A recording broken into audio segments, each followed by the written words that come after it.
Wait, so Ajay, were they fascist? I didn't. Did you? Yes or no? The Pinkertons? Yeah. I think you could call that a proto element. I don't know.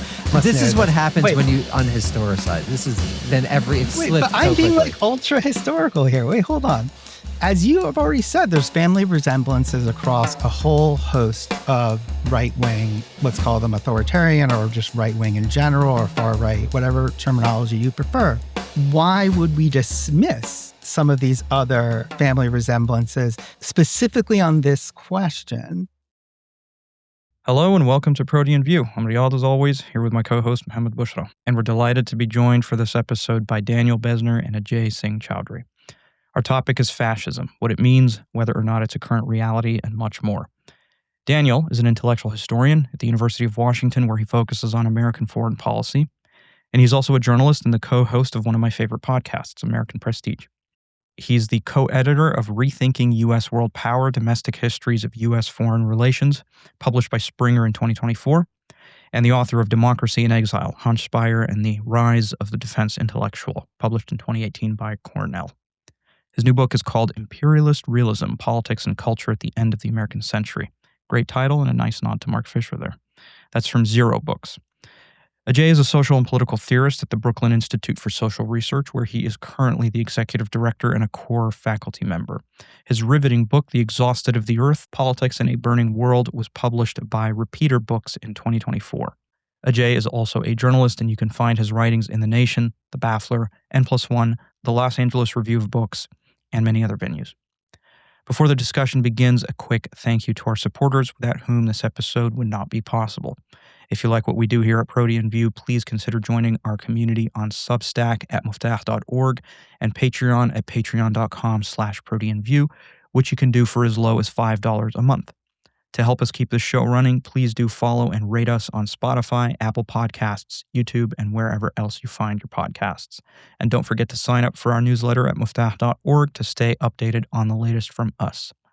Thanks for listening and for your support. And here now is our conversation with Daniel Bessner and Ajay Singh Chaudhary.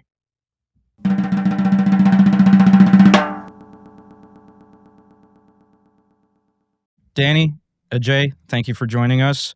Happy to be talking about fascism with both of you. Let's start with a question about what fascism is. So the big kind of definitional question here.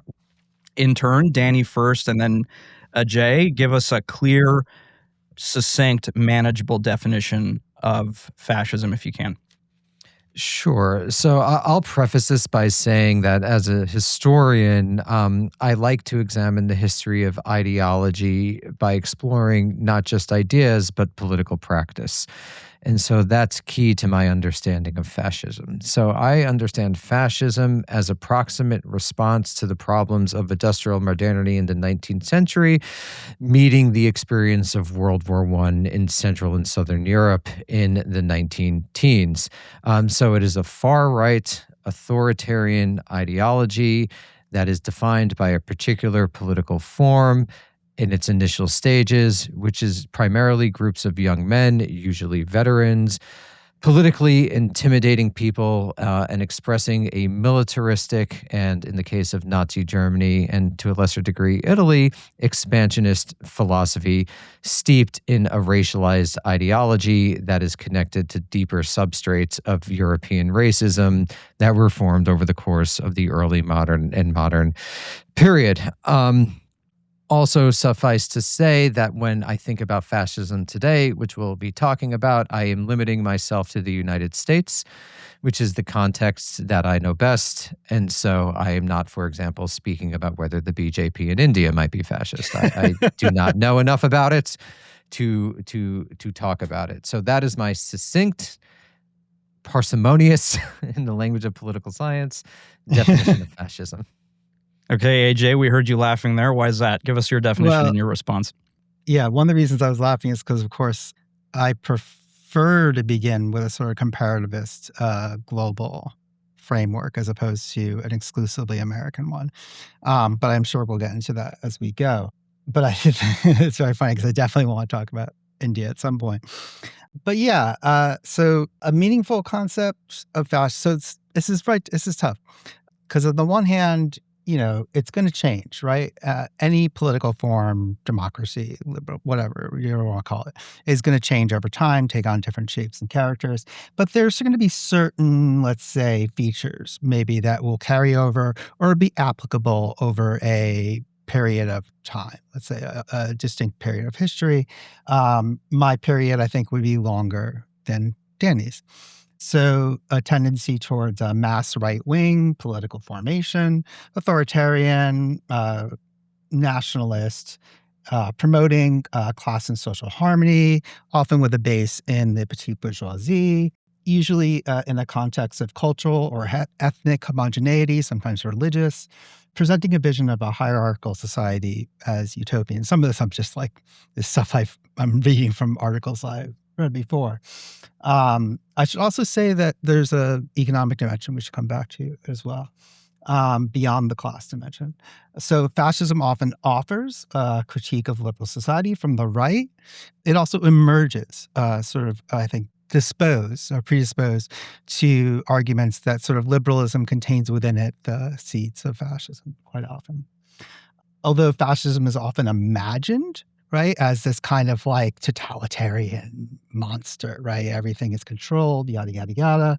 One of my guiding lights in the fascism arguments, in addition to sort of like some of the classics like Gramsci, another one for me is Franz Neumann, who really makes this point very well, that it's kind of like a handshake deal. It's not often majoritarian, right? It's often like, a significant chunk of people, plus, business interests, plus military, plus some part of the state bureaucracy. Fascism is able to offer capital, some kind of mobilized base, or at least legitimation, in exchange for supporting its programs. And I think finally the last bit I'll throw in here is the Gramsci bit, which is it's a response to an organic crisis in capitalism. What I mean by that, I don't just mean like we're in a recession, or inflation is high. Like ongoing serious challenges and crises that capitalism doesn't seem to be able to manage very well. And as part of this, sort of the ideologues of sort of unadulterated capitalism, let's call it, find it harder and harder to convincingly claim that, the capitalist class is working in the bourgeoisie is working in the interest of the majority. Danny, do you want to respond to that? I'll just point out there was nothing about political form there. And I think this might be a difference in just how we think about politics. I am very much a historian. And so one of the things that I've noticed in the fascism debate is that oftentimes people will speak past each other, where Ajay correctly listed a bunch of ideational, not even ideological, but ideational features of fascism that one, I would argue, can find in many authoritarian movements in many different contexts. Sure. And so one of the things that I try to do when I'm examining the history of political ideology, I recently published an edited volume on Cold War liberalism, and I had to get into the history of liberalism, is that you need to connect it to actually existing political movements on the ground. So people could point to Montesquieu or John Locke as proto-liberals, but this is why I think liberalism doesn't really start into the post-revolutionary period in France, because that's when this post-Republican ideology that eventually coalesces into European liberalism over the 19th century and then morphs into, merges with a American-style progressivism in the 1920s and 1930s in the United States, can only really be defined as such in the early 19th century. So I'm not saying that is the correct way to do it. I'm not saying it is the wrong way to do it, but it is a way to do it. Otherwise, I find in the analysis as an intellectual historian of political ideology, it gets too floaty. And you wind up coming up with what I term the checklist fascism, which is that you have these 10 to 15 features of, Paxton does this in his book a little bit, these 10 to 15 features of fascism that I would argue are oftentimes found in authoritarianisms of various stripes. And then you're like, that's fascism. So one can do that. I mean, there are different methodological positions of a political theorist versus an intellectual historian, but Hmm. I would just want to point that out with Ajay's definition. This is why I really center the political formation as Hmm. key in my understanding. And then we could talk about whether ICE is similar to the brown shirts. I don't think they are for a variety of reasons, but that would ground the discussion, which I often find these discussions quite ungrounded because they take place in the realm purely of idea. So then checklist fascism, or what you just called checklist fascism, do you think that's largely what is taking place when it comes to the discussion of our political moment here in the United States? Yes, and oftentimes I find, to be honest, not speaking of Ajay here, but many people who do the checklist fascism thing don't really know the history that well. So you wind up with these very broad categories or sort of a vulgar uses of concepts like Jeffrey Hirst's reactionary modernism, which like don't really quite apply. And I think it oftentimes people who really know US history wind up making the argument that the United States has always been fascist in order to make this claim. And I find that historically not especially useful or analytically useful or politically useful. Was America ever fascist? You said, you responded to the claim that it's clear where your position is when it comes to America always being fascist. But what about the question of whether America was at any point ever fascist? No, a properly fascist movement never took place here. America has been racist, very racist. It had quite racist movements going back to the Three-Fifths Compromise in the Constitution and the fact of slavery. But if that's fascist, then everything's fascist. And then I don't find the term especially useful. But what about in terms of family resemblances? I mean, there is some kind of a family resemblance, surely, between what's happening in the U.S. and what happens, say, in Europe in the 20th century. Sure, there are many family resemblances through many ideologies at different points in time. This is why I'm a historian and not a theorist. I try to ground it in sort of the material, political, economic realities of particular moments. And that's not what theorists do. And that's a totally legitimate intellectual enterprise. I'm not saying it's not legitimate. I don't want to be read as that. It's not what I do. And then we can get into the question of political utility, which is to me ultimately an empirical question. But yes, there are family resemblances. Just like I don't think Abraham Lincoln was a liberal, even though there are family resemblances between American ideology in the 1860s as represented by Lincoln in the Republican ideology there, Republican Party ideology, and what Gladstone was doing in England at the time. But I don't think you could really speak of an American liberalism until the 20th century for a variety of reasons, just to put, to examine another political ideology. So again, it to some degree, it's a methodological disagreement. And not trying to assert the primacy, the primacy of a historical analysis here, but that is how I approach the question. Ajay, you look like you disagree. It's not so much I disagree. Some things I don't want to turn us into a debate on liberalism. I am a little surprised to hear that liberalism didn't exist in the United States until you were saying the 20th century? Yeah, so I think that the American political matrix was always quite separate from the European one.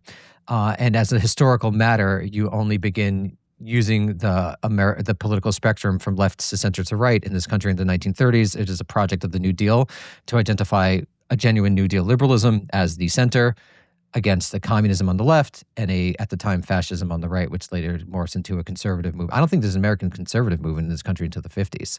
I think the political matrix is very different in this country, and which is, a claim made by historians going back to Leo Rebuffo, who studied what he called the old Christian right, Bruce Kuklek at Penn. So as a historical matter, yes. And we could go into that if you want. Sorry, Ajay, please. I talked a lot. Oh, no, yeah, no, this is totally fine. It's funny because in many ways, I think there's a lot we agree on here, although that one did catch me a little off guard. Because I also try to take as best I can an empirical and historical approach, even as a theorist. And I do, it's funny, before, I was thinking about what we might talk about today, I was like, oh, methodological differences are almost certainly going to come up. But I suppose taking that kind of approach, right? I'm going to sort of bracket the American stuff, 'cause I imagine we're going to come back to that at some point, like the idea about ICE and whether there was ever fascism in the US, or if we can talk about fascism avant la lettre, right? In many ways, the similar to how many Marxists will sort of look back at the 18th Brumaire and be like, oh, this is like sort of modern dictatorship, right? Or, right, some people say Bonapartism, right? Like avant la lettre, right? Before it was characterized. That said, I also hate the checklist approach. There's actually, I don't want to be mean to Paxton, but it's not something I really go for. I think we also agree on a lot of things, like the Tim Snyder approach is not, to me, very compelling. The Jason Stanley one is particularly funny to me, especially because I've been lumped in with it. And it's like, how does fascism work? And literally, there's not a single page in that book, as far as I could tell, about how fascism works. Like literally, like who does what, why, when, who pays for it, where does it go? So I do think these things are really, really important.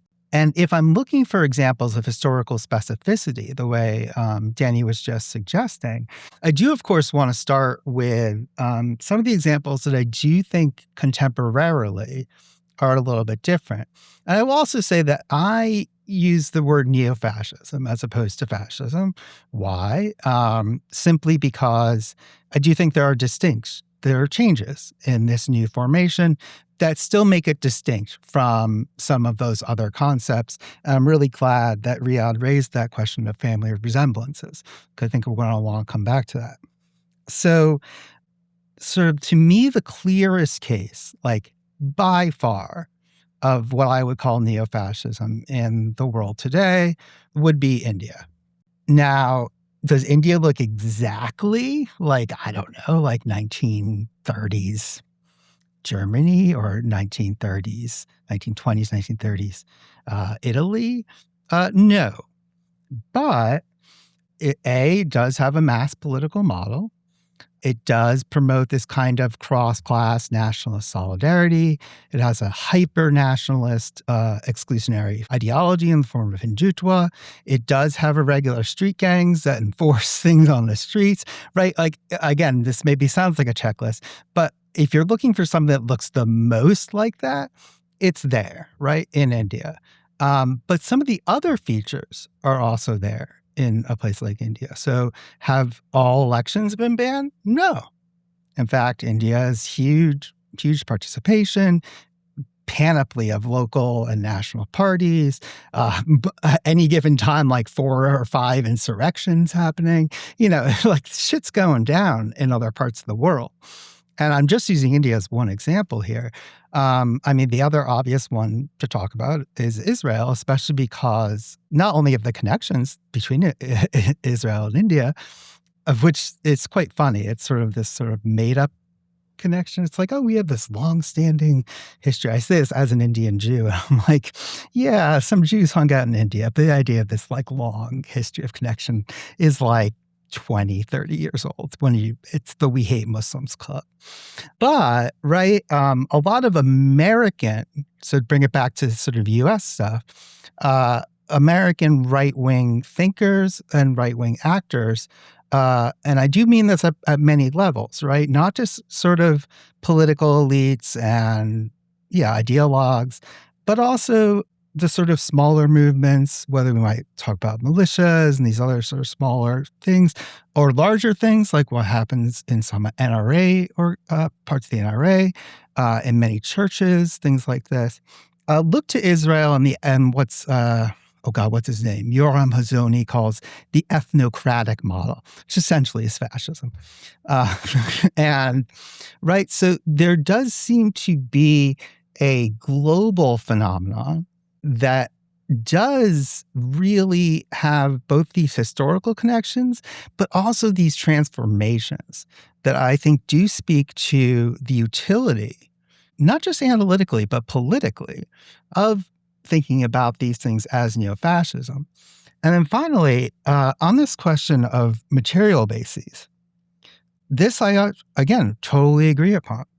And in fact, the first thing I ever wrote on the It wasn't called the fascism debate back then. It was, I think I wrote it with a colleague of mine, Raphael Schaap, in 2015, and it was published the day before the 2016 election, so everyone kind of swept it up with all that.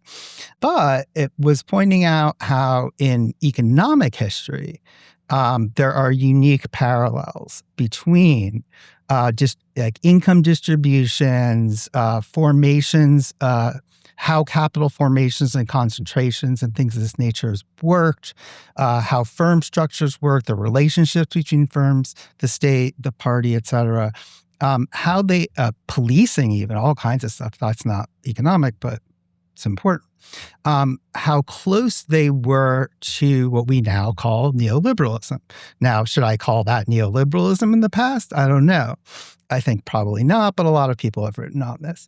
And there is a version of this argument that goes too far. It's similar, I think, what Danny was pointing at as going too far, being like, oh my God, everything is fascism. So neoliberalism is fascism. But in the way I would look at it, it's like the economic program gets you halfway there. And again, to bring us back to the BJP example, and I'm sorry, I know, Dan, you don't want to talk about it. One of the things they did when they first got in power, which was not Modi, it was Vajpayee, was really show that they could accelerate and achieve what were already existing neoliberal reforms that had delivered for Indian capital, and also that they were sort of like trustworthy guarantors.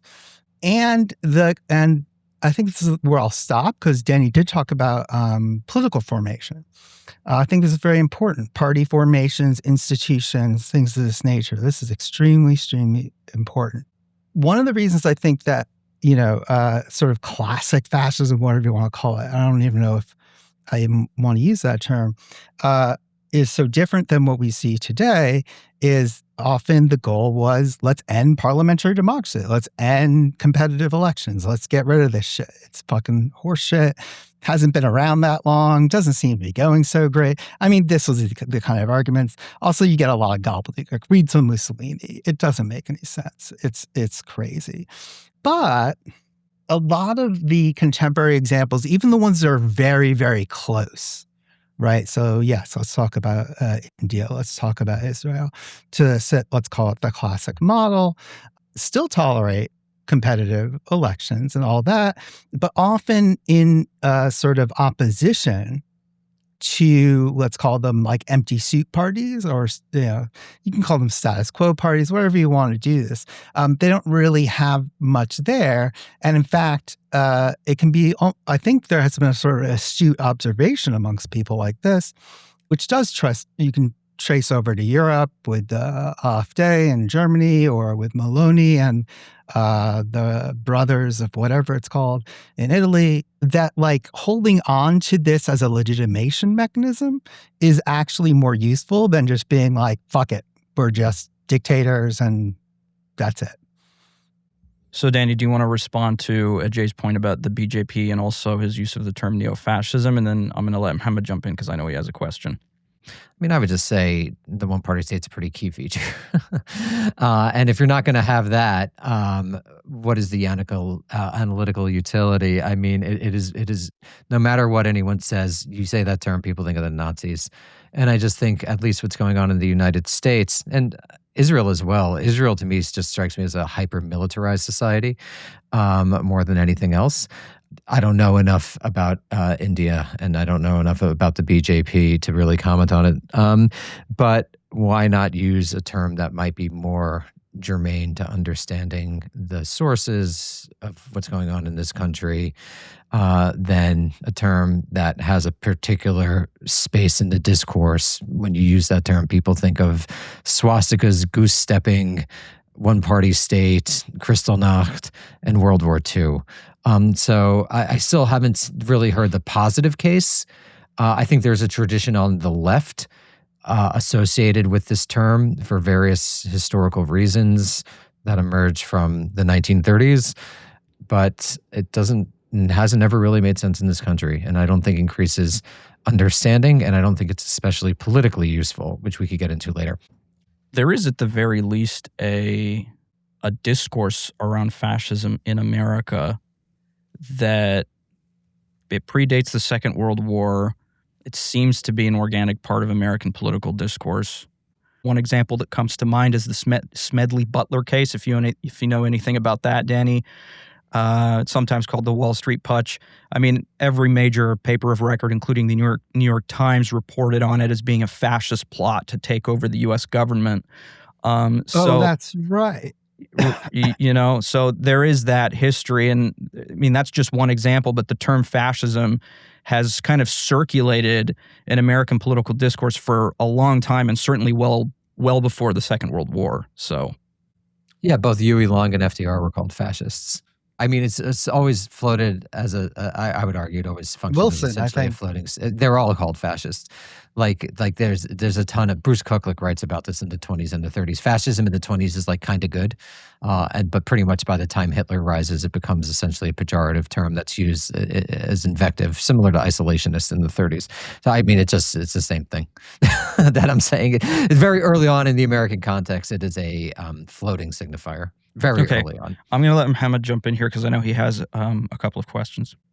So obviously we spoke about the applicability of fascism in the American context, and we spoke about its applicability elsewhere, such as in India and Israel. What I'm interested in is when you look at the global political landscape today, political movements in different countries don't operate in isolation from one another. They often operate in tandem with each other, and they form relations with each other. So, sure, we can make the argument that, let's say, the political scene in the UK or in Germany or in France has this organic link to fascism, where, let's say, Maloney and her party, like there are certain institutional and historic links to the fascists in the early 20th century. Likewise, when we talk about the UK, we can talk about the brown shirts, and then that genealogy through the BNP, and then eventually UKIP and now Reform. But these parties they form relations with other parties elsewhere in the world, and they form alliances. We can see this now, for example, with, again, the Trump wing of the Republican Party and, the alt-right and whatever else, forming relations with these parties in Europe. At what point can we talk about these things not only just having family resemblances or just kind of being kind of like each other, but are feeding off each other in terms of ideas? A lot of these parties all have very strong links with parties in Israel and are very pro-Israeli. You also have the phenomenon of people who are otherwise pro-BJP in the Indian context now rising within the Republican Party in the US, right? So what one might want to argue that it's a bit more than just something rhetorical. So I don't think anyone on this call is going to agree with this one. We are all products of the globalization academy. We are all products of the moments when transnational, borderless worlds were emphasized in history and political science and political theory. That was our situatedness position of post-1990s, the post-1990s world, particularly in the North Atlantic world. My understanding is we were all trained either in the United States or United Kingdom. I wrote a piece in 2020 that pushes back against this tendency to try to transnationalize and globalize. I think that was a neoliberal dream. I think that in practical political terms, for most of the 20th and 21st century, even in the moment of the internationals on the left, that movements are far more important to examine them locally than it is to draw transnational connections about flows of ideas. That's not the world I want to live in. I wish we lived in a more humanistic world of transnational connection and exchange. But I am of the opinion that a lot of that has been causally overemphasized, that lives are mostly local. In the last several hundred years, they are mostly national. And particularly when it comes to the United States. I think it's the historian Anders Stevenson, who I think is emeritus at Columbia, who has the point that the world is more interested in the United States than the United States is interested in the world. And to some degree, the United States matters more to the world than the world matters to the United States. One of the interesting things about the Iran war is that people are finding out that this isn't true when you're talking about raw material global commodities, which is a lesson that Americans learned in the early 1970s, and they're learning it again. But for the most part, I think it is held true. So this sort of methodological transnationalism is something that I think is steeped in a very particular moment in the history of the academy, in the history of globalization, and ultimately in the history of neoliberalism. I wrote about this particularly in the field of diplomatic history. The article is called Recentering the United States in the Historiography of American Foreign Relations. Anyone wants to check it out, the Texas National Security Review, where I read what people were saying in the 90s and 2000s. It's very clear that that was a function of neoliberal globalization, and it's not a surprise that of the largest foundations, the neoliberal foundations, funded this project when you actually look into the money. So I do think there are these linkages. I do not think they are that causally important, and at least when we're coming to U.S. or really even broadly speaking North Atlantic history. But that is, that could be pushed back upon. But that is my analysis of the history there. So just to bring it back to one of the points that you made, that the world, in a sense, cares more about what goes on in the U.S. rather than vice versa. Can it not be the case, which I tend to observe, that while, sure, maybe these kind of international linkages don't have much influence on, let's say, the American public within the U.S., but it does have a transformative impact upon populations elsewhere. So, for example, you look at a place like Egypt, Saudi Arabia, where people are picking up points of discourse which are really almost very specific to American politics and just reapplying it, grafting it onto the local scene, whether that is American notions of racism or misogyny, right? Literally, like you've got red pill Saudis now, right? Stuff like that, which are things that are just picked up on from the American, even culture wars. So I think, yeah, sure, I would agree that, the internationalism is a bit one way, but it does exist and it does apply. And often Totally agree. applies in these ways which where right-wing ideologies are certainly globalizing from the US elsewhere.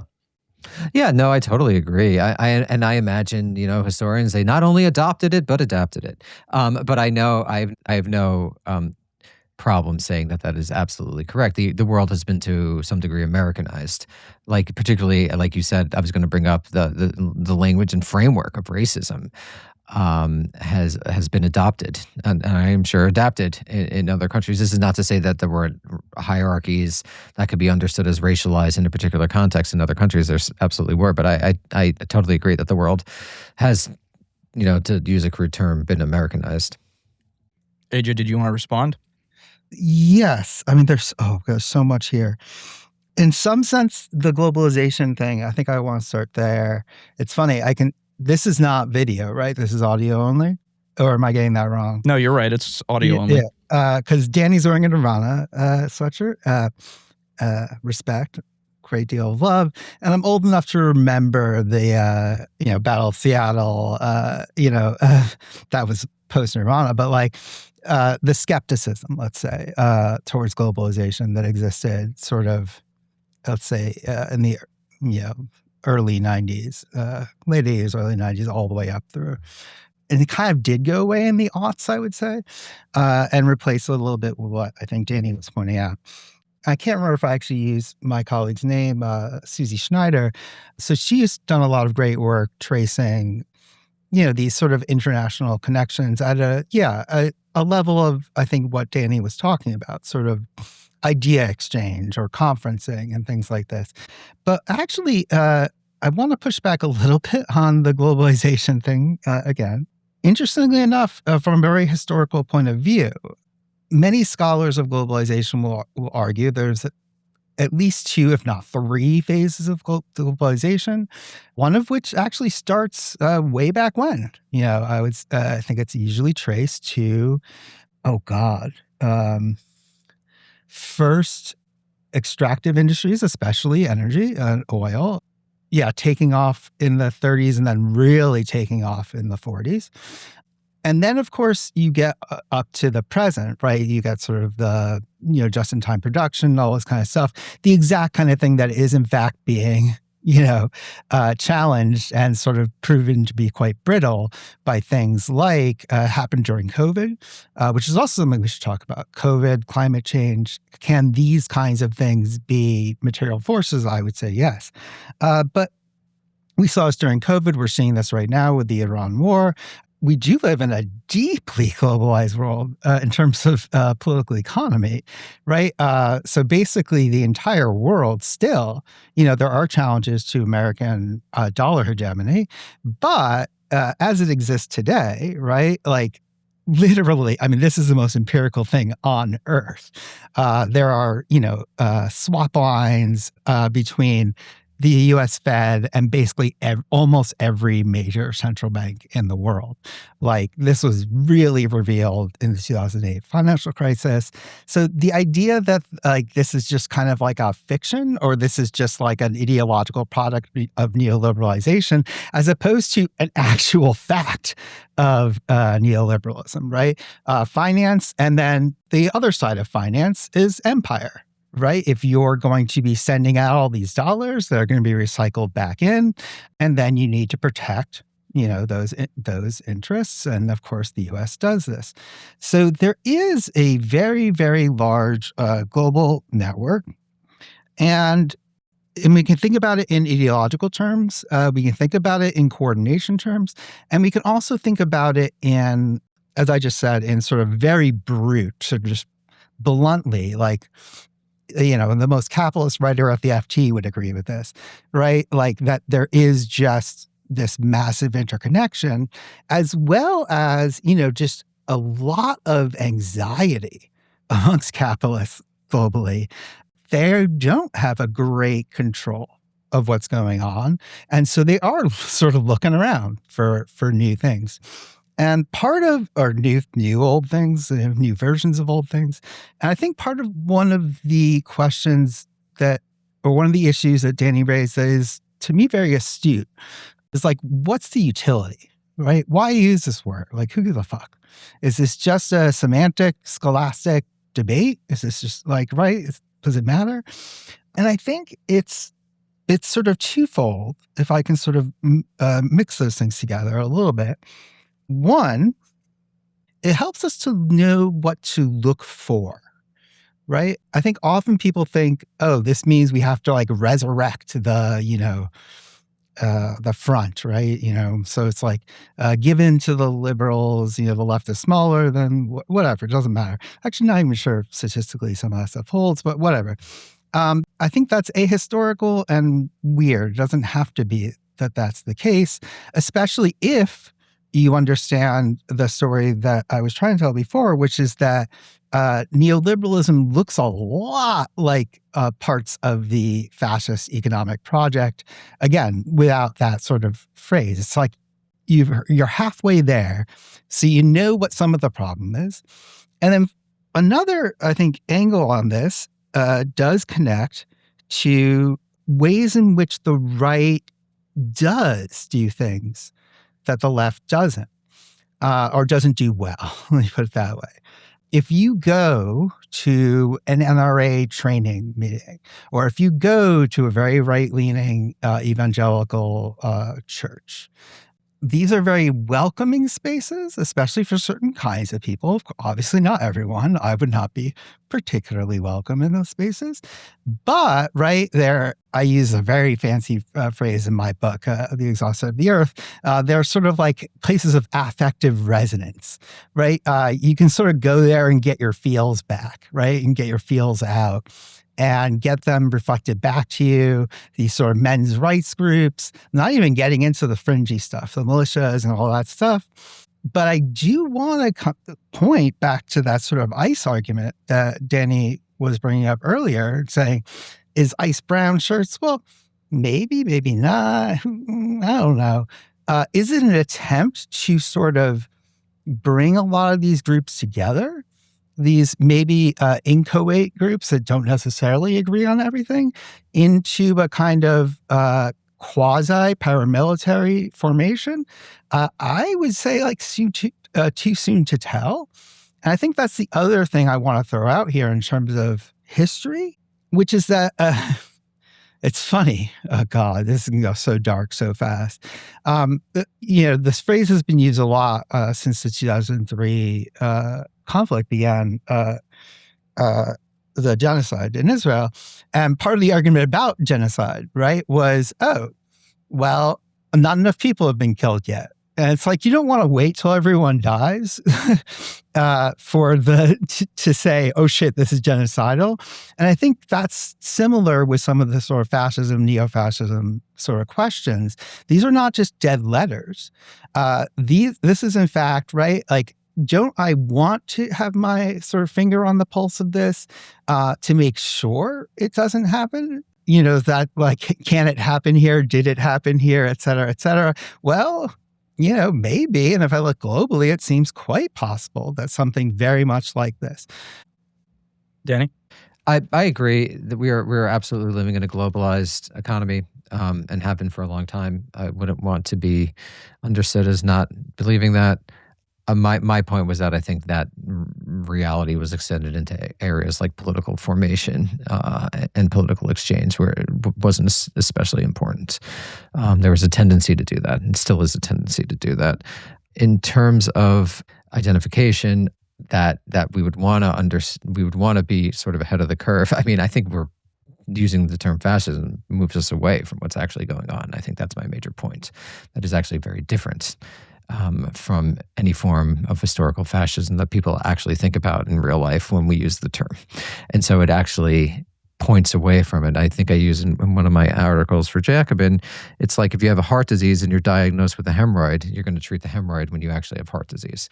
And I think that's what the fascism analogy does. It points away from what is really going on here in a context that is extraordinarily different from what happened in interwar Europe.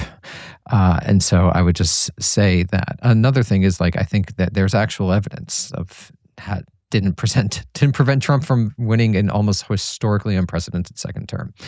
Him and Grover Cleveland, a club of two.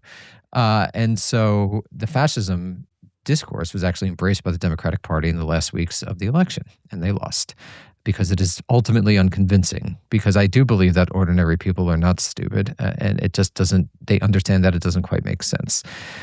Fascism and neo-fascism, we'll all agree, is an academic term. And now we're in the space of basically academic analysis. And we could talk about whether that term is useful or not. I don't think it especially is, but that's fine. So beyond that, Trump is not, this isn't 2017. He's been governing for quite a long time. What is this, his 6th year or 7th year? By the time Hitler was in power for that long, he had started World War II.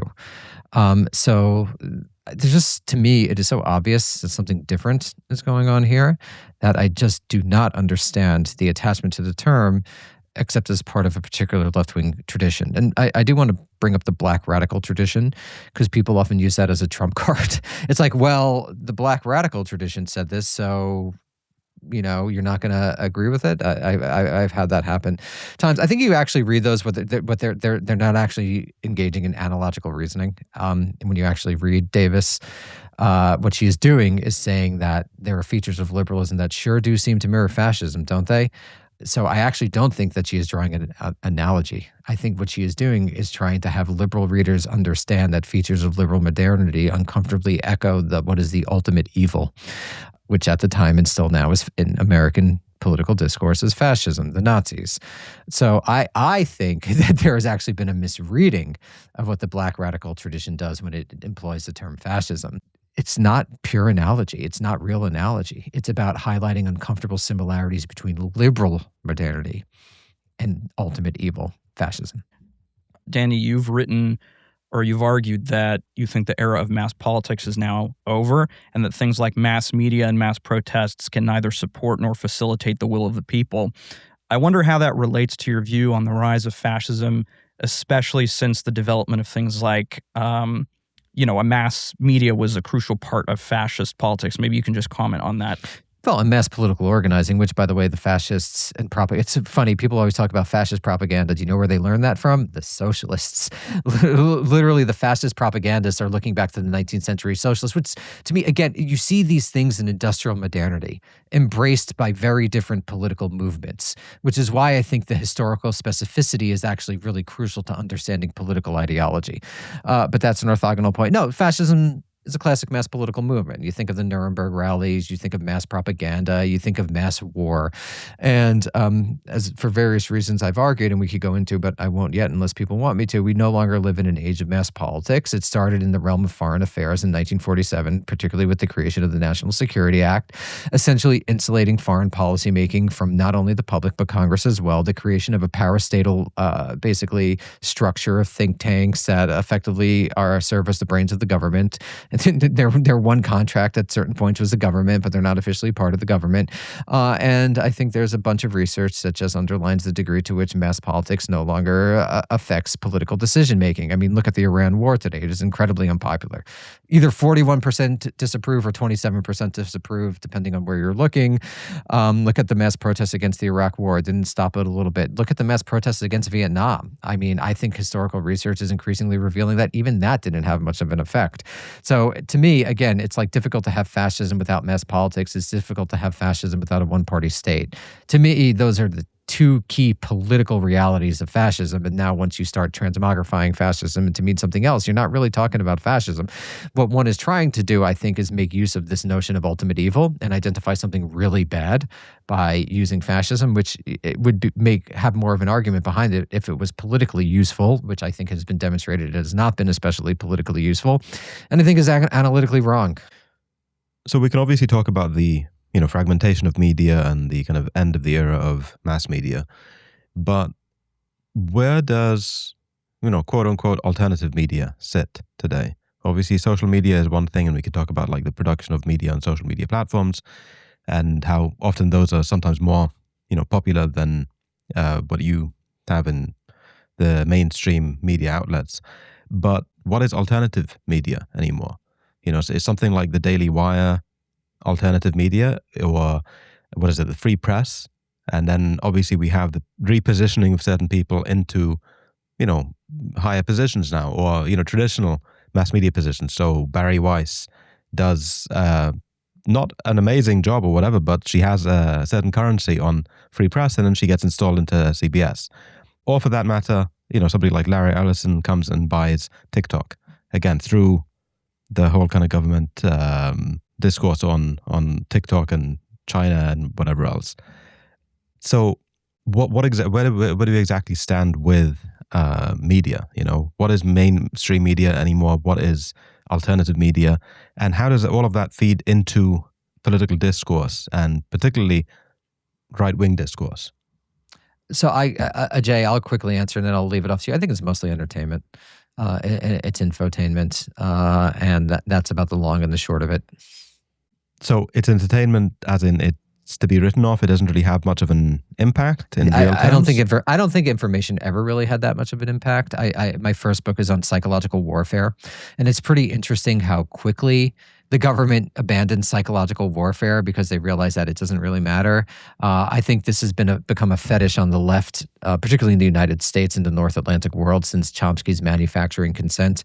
And it's almost an artifact of a Habermasian, ironically liberal turn towards communicative action as a key side of politics. And and how do you look at the last 50 years? We know more than ever. We know the truth. We also know we know what the right thing is. Regulate the economy. Don't make asset inflation the center of economy.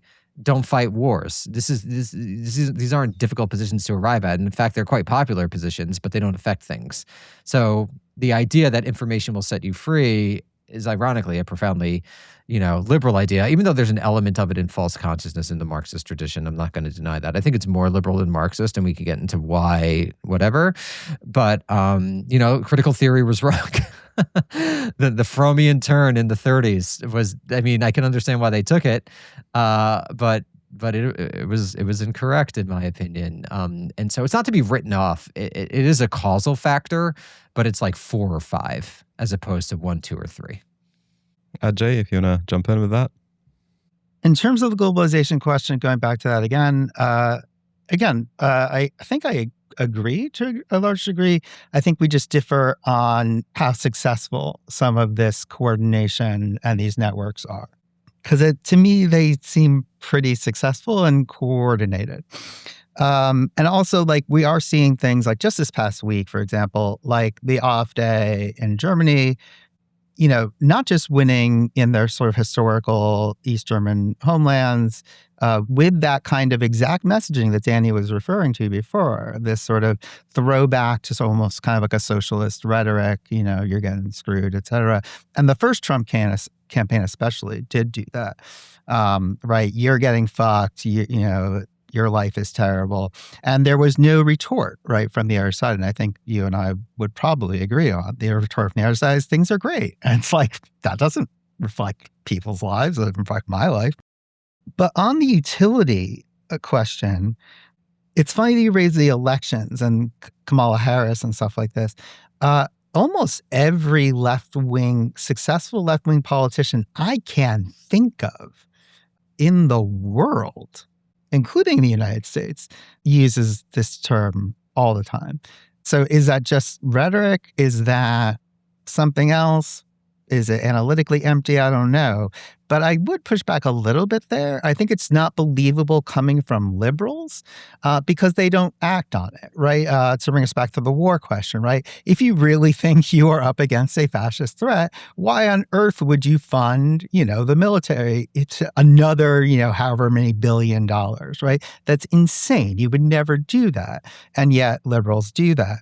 And I think that is part of also the utility, right? In addition to sort of the empty suit phenomena as useful for neo-fascism is also what I would call Macronism or authoritarian liberalism. I'm getting myself in hot water here and say the EU kind of is this in general, which is basically a top-down, very similar program in some ways, right? If you're looking at the use of, again, classically fascist things, emergency rule, emergency measures, things like this.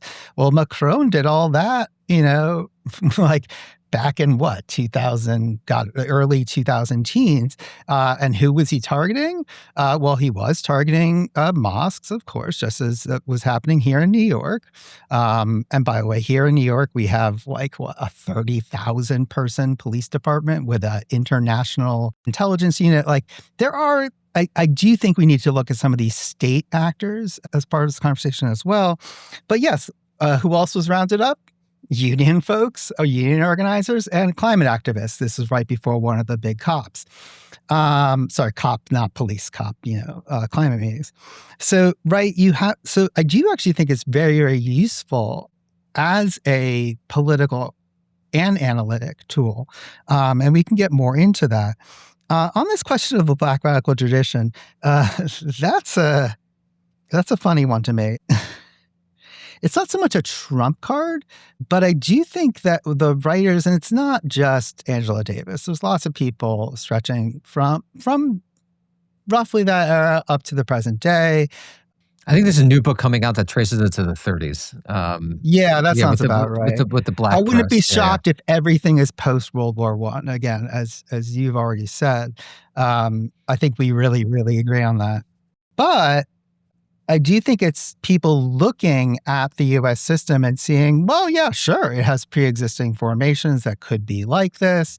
I think I've read you elsewhere saying something like, you could go all the way back and be like, Alexander Hamilton, Federalist Papers, things like this, and be like, look, here's fascism. And I think you're right. That's maybe a bridge too far. That's kind of crazy. But I do think when folks were doing that, and, Toscano's got a book on this. I think Ruth Gilmore's written some stuff on this. And of course, Davis has also written some stuff on this. I don't think it was just sort of like, bad things bad or America bad.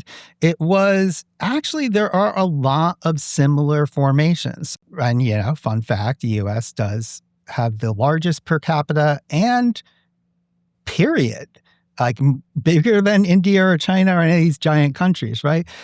Prison and detention system in the world, right? So like, again, we're like halfway there all the time, right? To me. So I think they're looking at things like that. They were looking at things like that and saying, hey, this is a new, to use that Toscano phraseology that I forget where he borrows it from. This is late fascism, like late capitalism. This is a different kind of fascism that we can talk about here in the US. On mass politics, this is really interesting. And I know there's been, Anton Jaeger has his argument about hyperpolitics and things like this. This, again, this will sound like I'm trying to do a trump card, but I really am not. This is, I assume people are speaking only about Europe or the United States, or actually maybe just about the United States, because again, like, even I think the Maloney election was like a low turnout one, and it was like 69%. These are not small movements, and a lot of these parties, again, especially in Europe, do have bigger institutions, youth wings. What do they call it now in France? The National Rally, right? Is the neo-fascist party. They have a massive youth wing where eco-fascist environmentalism is very popular and things of this nature, alongside Catholicism. So I do think that these things are in other parts of the world. Again, let's just look at places like India, Bangladesh, Israel. We talked about the mobilization in Israel. So mass politics is a lot of places, and I think it is nascent here.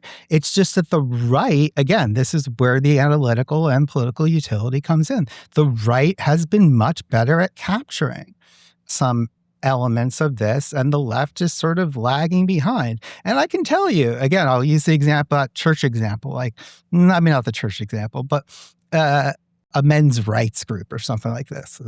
Actually, 4 dudes on this podcast. All right.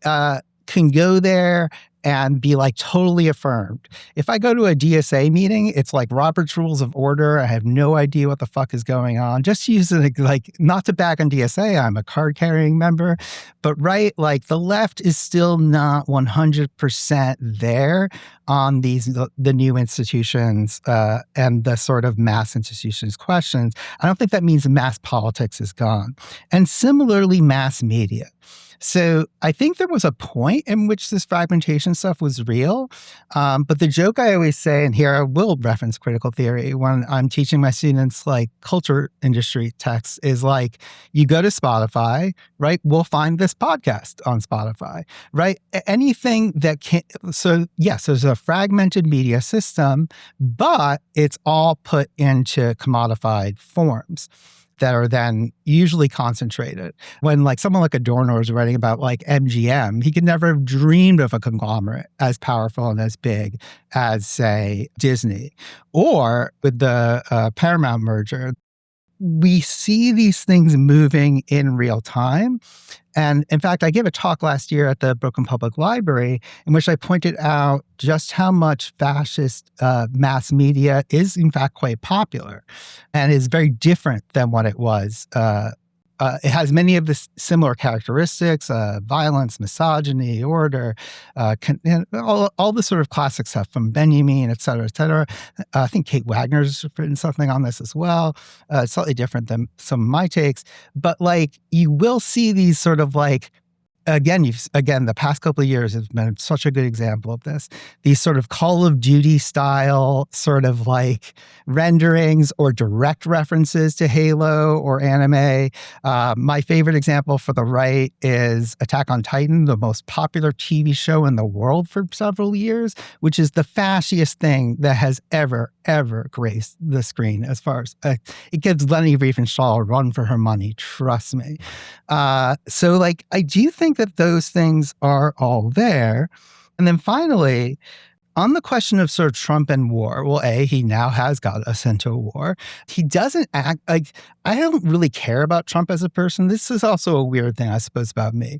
Do I think Trump personally believes in fascism? I don't think Trump personally believes in much other than making money and some kind of weird narcissism, I guess. But if I'm going to use a different, again, not my historical analogy, but my geographical analogy, Trump would be more the Vajpayee, right? The sort of one, like the first round, and then later we're going to get the Modi. And I think I'll stop there, except again to come back to Mohammed's question about alternative media. You do see, again, these kinds of mass media things being retranslated. And this is not just on the right. One of my favorite examples is Ansar Allah, popularly called the Houthis, right? Using One Piece cartoons as part of their propaganda. And I mean propaganda in a positive way here. But often, right, this is being transmitted, this time not through Spotify, but through something like Twitch, right? Or through TikTok, or through Twitter, or through whatever, right? And thus, it's still being rechanneled into a mass business formation. So I do think all those elements are there. Again, it's just that they're slightly different. And this is where I am trying to historicize and be as empirical as I can. I mean, I, from my perspective, I think it's difficult to say we still live in a mass world. Americans belong to, again, speaking to the United States, Americans belong to, I think, 4 associations on average in the 1920s, and now belong to 1 or 0, and that includes churches. I don't think we have a mass media. I think the broadcast form is very different from individualized, algorithmic forms of media communication. In terms of political connection, I think the internet is a weak form of political connection. I think workplaces have been deracinated, and it's very difficult to organize politically. I would agree with that. I don't think that voting is an example of mass democracy, an example of procedural democracy, and it's quite weak. Trump and war, there have always been wars. I think the character of Trump's war is very different from any fascist war, and we could go into the details specifically. And then it's interesting, you said fascist, and I think that's pretty much the way people use the term. It's like there's a vague right-wing aesthetic associated with things, and I think one of the interesting things that I might write on in the future is something that I think is genuinely new, which is the decline of the Nazi taboo. That Nazi symbology has very obviously returned. And I think that has to do with, as we get further and further away from World War II, it is the ultimate taboo, oftentimes embraced by teenage boys. Why, like you saw in the late 70s and early 80s, punks wearing Nazi armbands. I think that, to me, has more to do with culture than it has to do with genuine fascism. But I'm currently thinking through writing a piece about that now, because I think people misunderstand what's going on there fundamentally, and again leads this down this diagnosis of fascism road, which, as made clear by now, I don't think is especially useful. And just final thing, Ajay, I'm sure there are examples of left-wing politicians using the term fascism, and as we all know, the left is very powerful in this country. Oh, this is such good stuff. Some of these things I actually agree with very strongly. So voting, I did use a voting statistic for Maloney and for the AfD in West Germany, but more as indications of right-wing ascendancy, less as necessarily evidence of mass politics. It's more that those parties, I think, are doing things, similarly National Rally, and certainly something like the BJP and RSS in India. So I agree there, but it's reflective of something else. And when I was talking about politicians using the phrase here, or using the phrase in general, I wasn't just thinking here, although it is here as well. It is pretty much almost everywhere that left-wing politicians who have been successful have used this phrase. I don't know if that's worth debating, to be honest. Like, this utility question will just go back and forth for a long time. About the media, so this is, I think, very, very, very interesting, and we're thinking about mass media has changed. I mean, that's what I was trying to get at with Spotify, with Twitch, with the various examples, right? That the platform capitalist model, right, has trumped the sort of traditional broadcast form on television or the studio form in cinema, let's say. That to me seems uncontroversial as a claim. But that new media, and also I will also say that on the sort of, I was actually hoping we'd get to aesthetics, so we did, and I didn't even pose that as a like, oh, let's talk about that. I do think though, there has, and again, I think we would probably agree on this, like that sort of like cultural studies turn from the aughts where it was like, oh my God, like people are rewriting Harry Potter and now it's cool. Like it was always shit, people. Like even before everyone knew J.K. Rowling was shit, it was always shit. Just read the first 100 pages of that first book. It's garbage. I can't believe humans read that shit. But anyway, the point being that I don't think it's quite so easy to dismiss the way in which these new forms work, especially as Mohammed pointed out, when they sort of bleed back into legacy media, right? So Barry, first name basis, right? Barry goes from being David Project or whatever it was called back in the day at Columbia to, whatever she was, intellectual dark web. Like, I'm going to hire one of these people for New York Times. Then she quits, does her blog, does Free Press, and now is running CBS. Like that's a phenomenon. That's real. That's something that has happened. Just very quickly, the mass media doesn't matter anymore. That's the point. It is such in decline from the actual era of mass media. But not many people, as we all know, are watching CBS or CNN or ABC. I agree. I do to a certain degree. It's just I'm less dismissive of what's happening on the internet. But I don't want to say the cultural studies thing, which I thought was what I was coming to, right? The fanfic, the sort of like, oh, Twitter will connect the world and then everyone will be free, right? These were the dumbest arguments ever. And I remember how popular they were, and I flirted with some of them. I was like, is this true? And I was like, no, this is not true. But that doesn't mean I think we shouldn't take new media forms seriously. And I'll give a really concrete example of this. You talked about Nazi symbology. Pete Hegseth has this tattoo on his arm, Deus Vult. And like, I think thinks, and a lot of people think on the internet or whatever, this is like this very famous Crusader slogan. It like vaguely could be, but I don't think he's reading like footnotes to like, 18th century texts or even like Gibbon or stuff like this. Where did he get this idea and all these other people to get this tattoo? It's because it was popularized through a really big video game series, Crusader Kings, in the 2000s and 2000 teens, right? So we are seeing the manifestation of sort of mass media forms in real world, not in this sort of imaginary, like responsive or disconnected internet stuff, but rather in the real world being expressed as part of actually existing politics. Just very quickly, that's a it's weak. It is not fair. Being with your labor. Oh, fair. I just mean, go ahead. Sorry. Yeah, no. For sure. It's not like going to the factory every day and putting your body on the line against the Pinkertons, right? This is all degraded and attenuated. The way that I put it is we still have the forms of mass politics without the power. And this is one of the reasons that everyone feels insane. That's right. Because all we do is and this is where Anton's thesis sort of complements my thesis about the end of mass politics, is that all we do is fucking talk about politics all day. But we live in a world where we can't actually affect politics. We don't have the same connections that we did to our fellow human beings that we've had in less digital eras, or pre-digital eras to be more precise. And we're all fucking insane for this. Like, we're having all these conversations about the fascism debate. It didn't matter one fucking bit. Trump won his second term. So I think this is a whole thing. If I may just jump in, though, we talk about, of course, this is not the Pinkertons and putting a body on the line, but then somebody like Barry Weiss comes out and incites murder against a figure like Rifat al-Arir. She does this on Twitter. Yes. And he's killed within a week. That's a guy whose body is on the line, and that's can only be seen once you put it in the international dimension.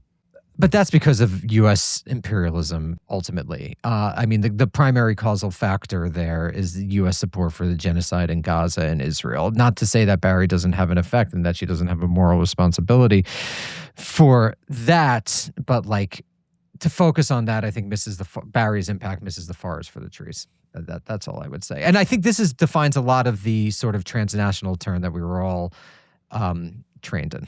That it is a de-emphasis of causal factors in trying to explain a given historical phenomenon.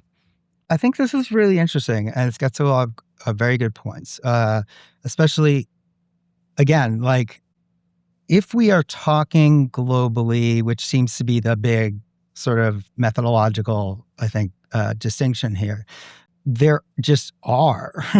I don't know how else to put it. There are mass politics. There's new party forms. I've written about this in various articles. Some of them are successful. Some of them aren't. Some of them mix things, and some of these things have gone back a while. I think in many ways, the political innovations of our time are often coming from the global South. And again, I don't mean this as some kind of like, haha, Jay's the brown guy. But right, like there's that old joke from Baudrillard, right? Like America is Europe's future, or something like that. Right? It's like we're always ahead of the curve. I think now it's sort of ever so slightly different. It's like the sort of things that are happening as the effects of what I would call socio-ecological crises. So secular stagnation, climate change, et cetera, are occurring more in the global South than the global North. And so you do get mass political movements. I mean, there's no way you can talk about many of the places that I'm thinking of. So again, I don't want to keep hitting India. So we talked about Israel. There's a million places. Well, Israel, I don't think you get mass politics. You get 90% of support for the war. I mean, but anyway, I know Israel a little bit. I mean, I do too. I mean, this is also one of the things about it, though. It's like, it's a very mobilized society. It has many parties, but they're mostly in coalition. And many of those parties were in their inception openly fascist. So it seems to like do the thing you want, which is this sort of fascism by electricity argument, right? Like, again, there's those very famous articles about Jabotinsky, or even about the state as a whole back when it was being formed, people being like, yeah, this is pretty fascist, and it's going to go fascist, and this should not happen. But I do want to come back to a few other things here, though.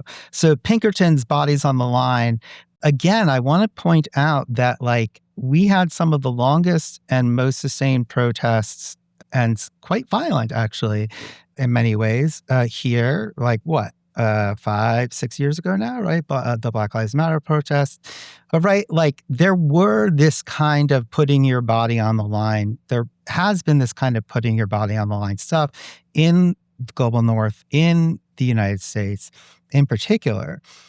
It's just that the left doesn't have, to speak to your point, I think, the political forms to sort of know how to even engage with it. In fact, often I think through wrong analysis is like, oh, this is some weird identitarian thing. I think of some Jacobin stuff was like this back at that time. Like, oh, this is all identitarian stuff. Let's keep that over here and let's focus on the real stuff, which is the workplace. So I don't really think that that's the case.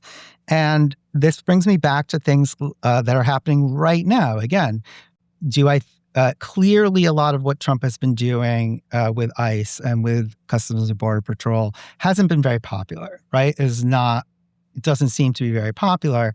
Nonetheless, that's why I say it's nascent always. It hasn't come about yet. And yet, right, we do have people being killed, right? Like people are putting their bodies on the line and are being killed. It's just not Pinkertons breaking a union, right? It's ICE breaking an anti-immigration protest or trying to stop people from filming disappearances. And like when you're at the level of like just like, it does seem to me pretty germane. And then were the Pinkertons fascist? Were the Pinkertons fascist? That's a really interesting question, actually. I only ask interesting questions, Ajay. Yeah, I know. I'm thinking about it because I often think about the Pinkertons as part of a longer conversation, conceptual. Again, this is methodological, conceptual conversation about private governance. And this is something you can trace, again, in a lot of the thinkers I've been talking about, Neumann. I do want to come back to Gramsci because...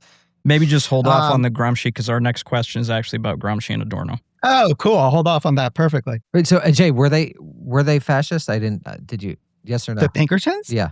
I think, look, I have not thought this through very clearly. I think you could call that a proto element. I don't know.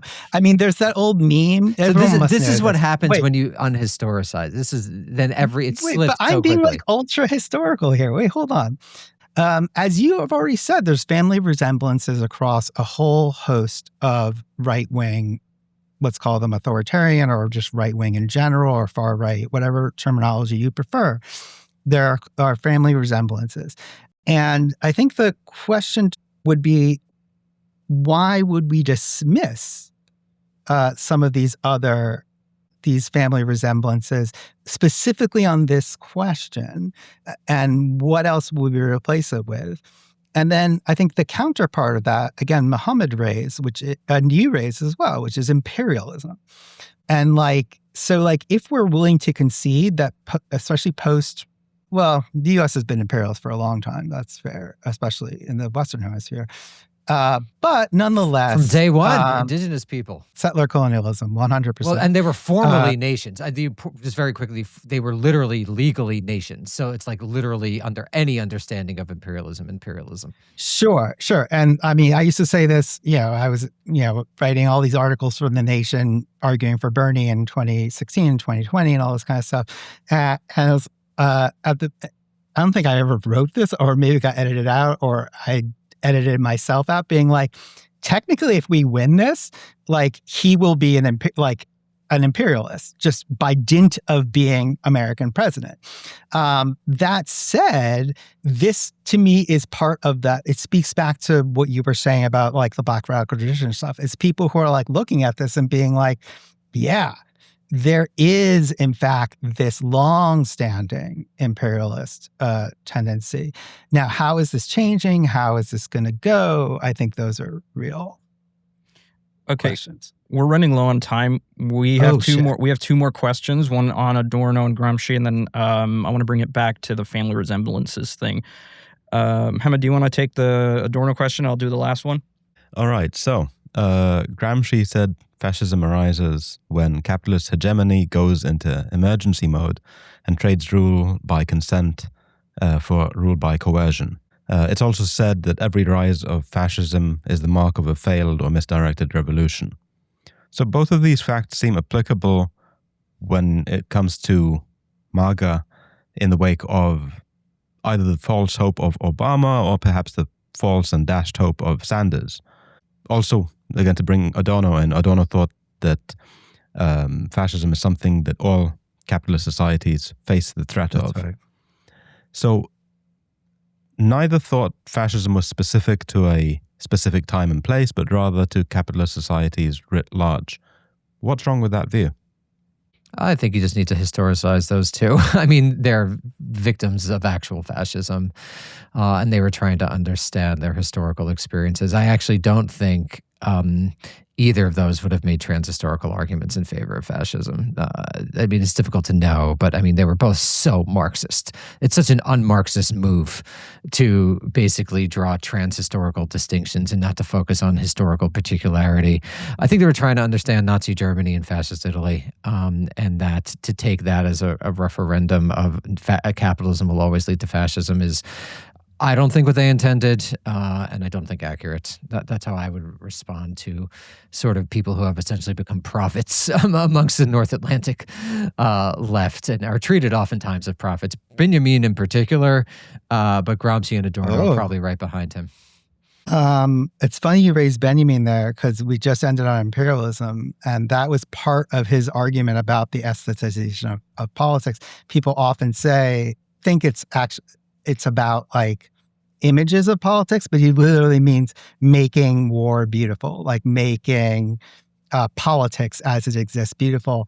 And speaking of Obama and hope, I used to show students the image of his big Denver rally when he won in 2000, or either when he won or was nominated in 2008, I forget which.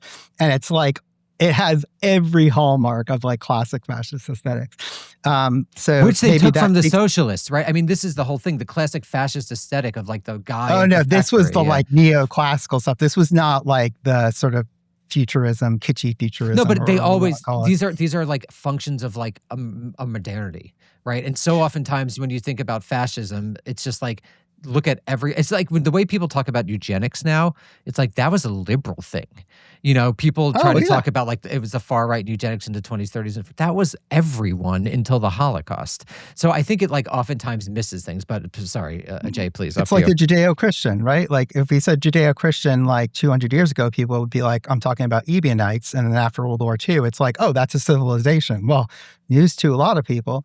So like, I actually really agree with you on this question of like transhistoric. Like I am not a strong proponent at all. In fact, I'm highly suspicious of anything that even smells of like transhistorical, like it lasts forever. It was the Platonic form and now it will always be. It's just fuck that shit.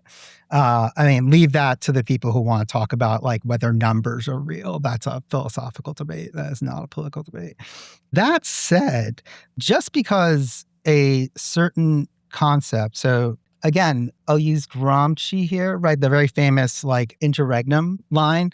In this interregnum, morbid phenomena of the most varied kind come to pass. And then I think later Frederick Jameson argues this creates a kind of like crisis realism. And so like those ideas, false hopes, are they still applicable today? Yes. Does that make it transhistorical to me? No.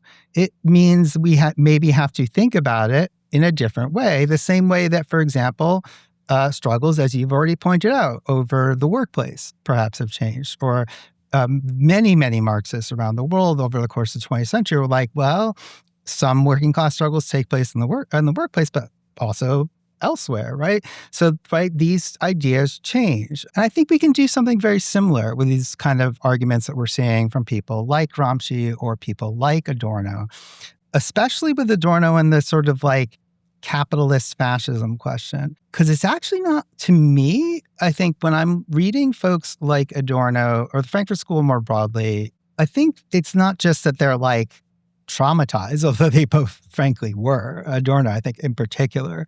Gramsci, I mean, literally came out of prison as basically died from all the damage that had been done to him.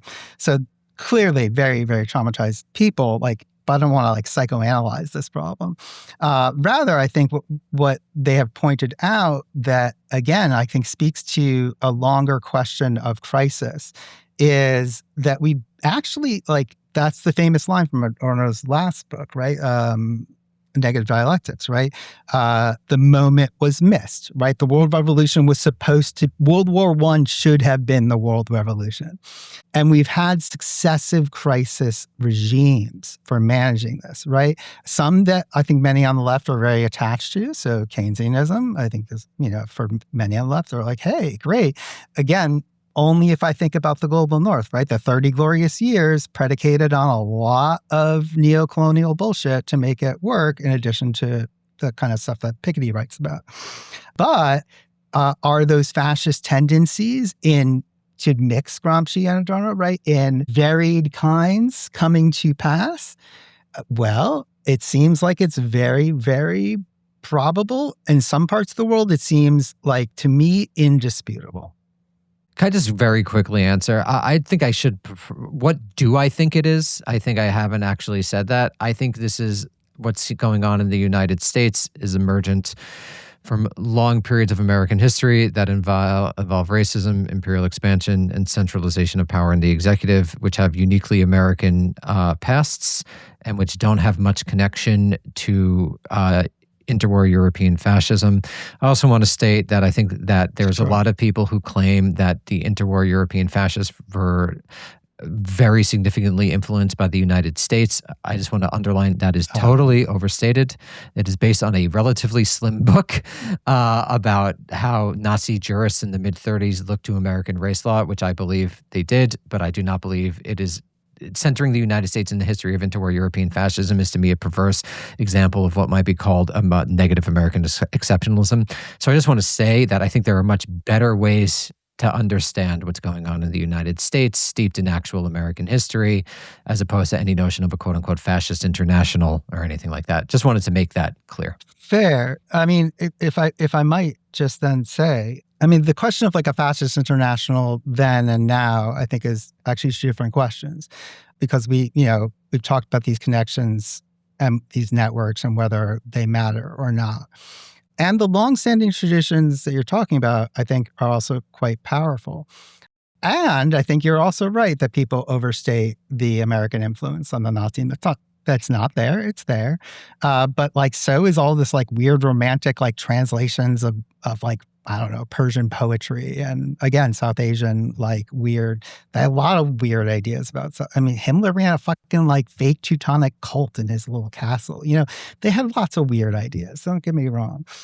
But just because we can sort of find these antecedents in American history, I don't think they have to be connected like one-to-one to European phenomena to make the term useful, especially as it is just now, by dint of the way in which things circulate, it is and has been for eons, right? Césaire, Fanon, et cetera.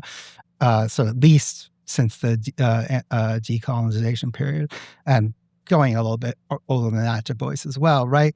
That this idea has resonance for people looking at the American scene, I think is valid. But I guess this is where we depart. Okay, our final question is about the checklist / family resemblance thing, because it's kind of hanging in the periphery here and isn't resolved, and we're probably not going to resolve it, but I did want to end with it. My question is, if not by way of a checklist, how else do we define fascism? Because even if we're hyper-focused on its historically particular contexts, I think we're still going to come up with a kind of checklist in terms of how we define or understand it. It seems to me that all political systems, including democracy, have a historical point of origin, but then they take on new and unique forms in different contexts over time. And I know, Ajay, you had mentioned this earlier. Fascism has points of continuity conceptually, historically. So fascism is associated with the aestheticization of politics, cults of personality, and all sorts of other things that seem to define not just what's happening in India or Israel, but also here in contemporary America. And if that's the case, then why get picky about the term? Secularism is a form of statecraft emerged in Europe, and its genealogy is distinctly European. But secularism now prevails in various non-European contexts. So how is fascism any different in this regard? Why treat it as, why treat fascism as something contained to Europe? And then maybe if both of you could address the question of what's really at stake in choosing one term over another.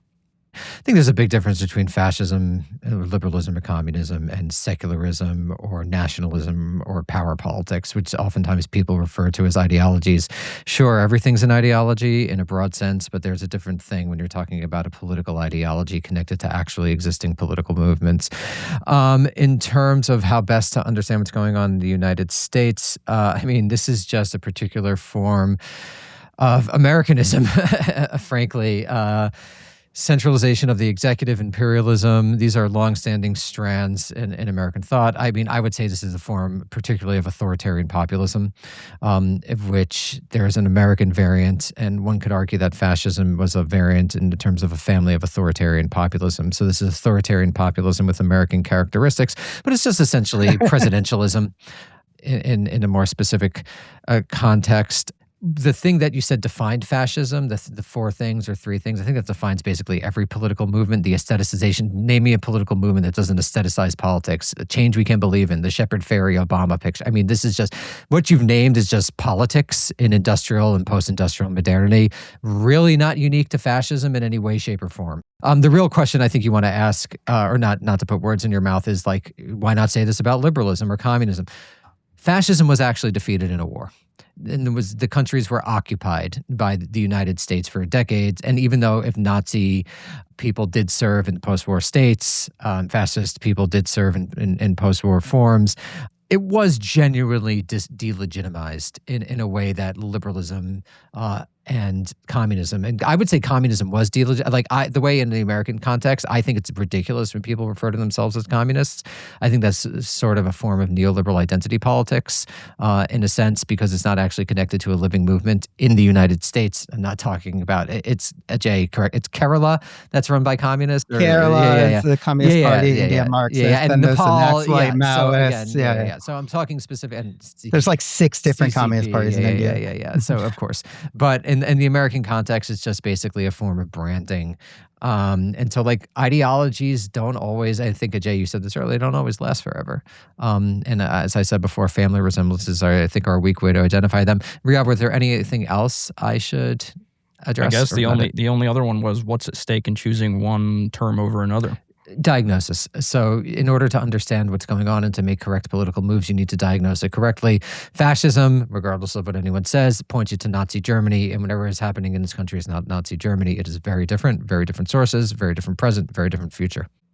Obviously, I disagree on the sort of like, is fascism, why can't we use it the way we use these other terms? Like, again, it seems to, like, in your argument, have this like deep historical specificity. Again, my colleague Nara Roberta Silva pointed this out. She didn't use the F word, to be fair, but she did point out, right, like you can attend to the local characteristics of Bolsonaro in Brazil and the Bolsonaro movement, while also attending to the global. And I do think that, I don't actually see any reason why I should, just because it was defeated in a war. I mean, one could say the same thing about Soviet communism. I suppose that's the argument you are making. And that maybe there are communist groups like the Kerala, right? Or the Naxalites or whatever.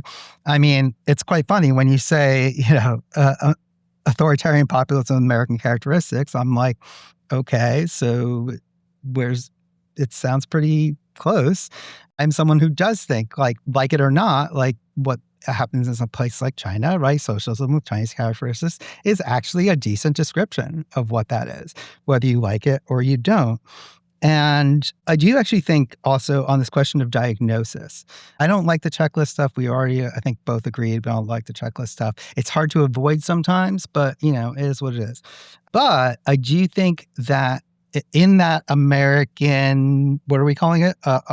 Authoritarian populism and American characteristics, that it does seem to have whatever base it has, does seem to be principally petit bourgeois. Again, the joke I use with students is it's like the Buddy Garrity's from Friday Night Lights, right? Like it's like a lot of those sort of like small, rich, like petit bourgeois, right? Local actors who are like the biggest supporters. Again, I think all these terms are usable, right? When Aristotle writes about democracy and when fucking, I don't know, Dewey writes about democracy, they don't mean the same thing. They just don't, right? They don't have the same ideas in their head. Things change over time. And I think this is true of fascism as well. And again, the diagnostic element that you keep bringing up, to me, is what is so important. You mentioned the resurrection of Nazi symbology. So that's not, in fact, off the table anymore, right? It has not been defeated. The resurrection of imperial Japanese insignia has not been. In fact, that is on the rise again in a huge way in cultural forms in a place like Japan. So I am not convinced that any of these things, have gone away. And I do think that you mentioned nationalism. This is, I think, born, I would agree, in Europe, but then it gets globalized, right? Even with particular forms. I forget who wrote about this, but like almost even countries without Jewish populations get a version of the Jewish question because of the sort of formation and structure of the Westphalian state and how it gets both exported, but also then mimicked in anti-colonial revolutions. And then finally, I'll actually stop on aesthetics again.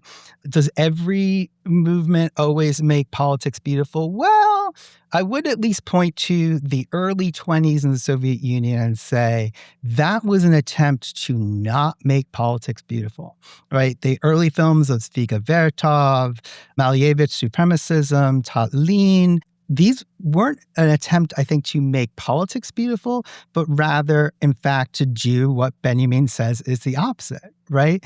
To politicize aesthetics, right? To bring a kind of political subject formation out into the sensory world. Mohammed, did you have anything else, or are we good? Again, not maybe to rehash anything, but I find it a bit difficult to get away from the international question.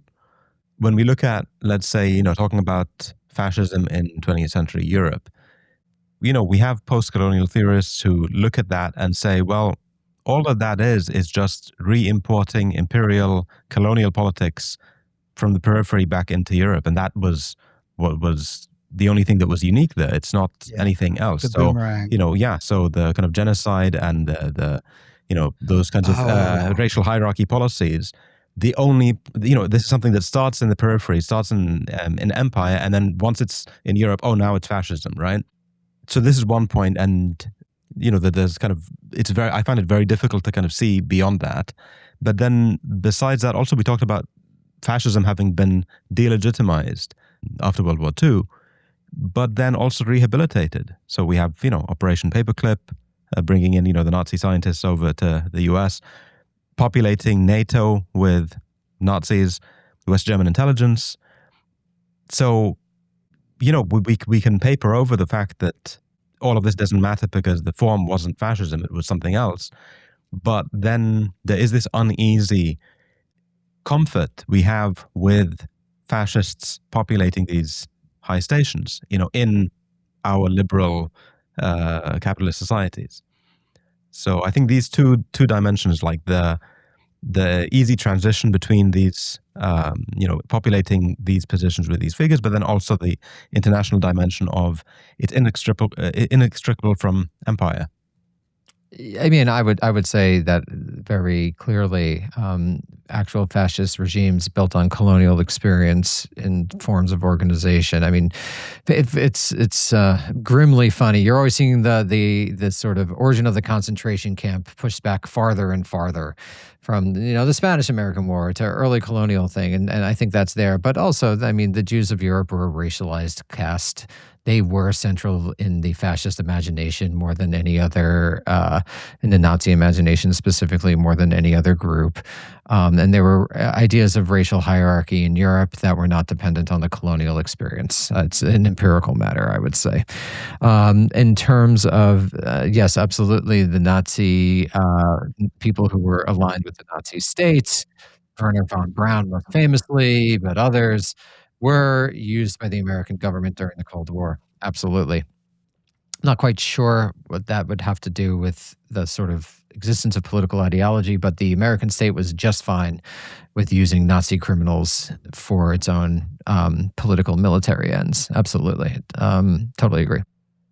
So, yeah, I mean, there's a lot going on here that I deeply agree with again. And to come back to Mohammed's point about peripheries and colonialism. So I do think this is very, very important.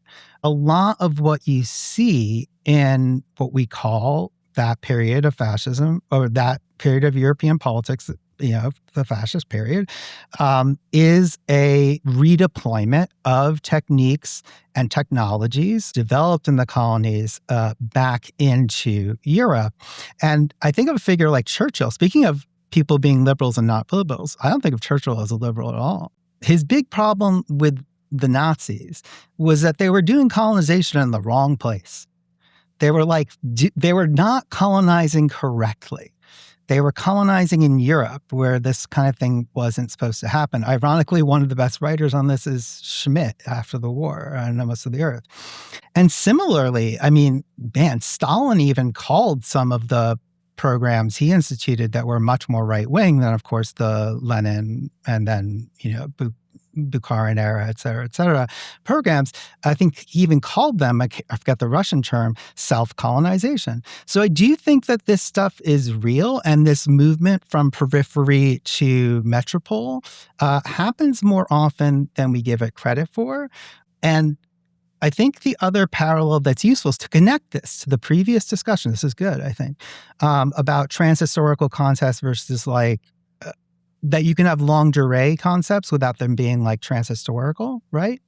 Would be this idea that this kind of movement happens and changes over time, such that what Césaire and Fanon were arguing about in those sort of boomerang arguments, with whatever blind spots they had, and they had plenty, are different than what we see with the beginnings of transmutations, or what are we going to call them, transportations or imputations of different political forms from periphery to center.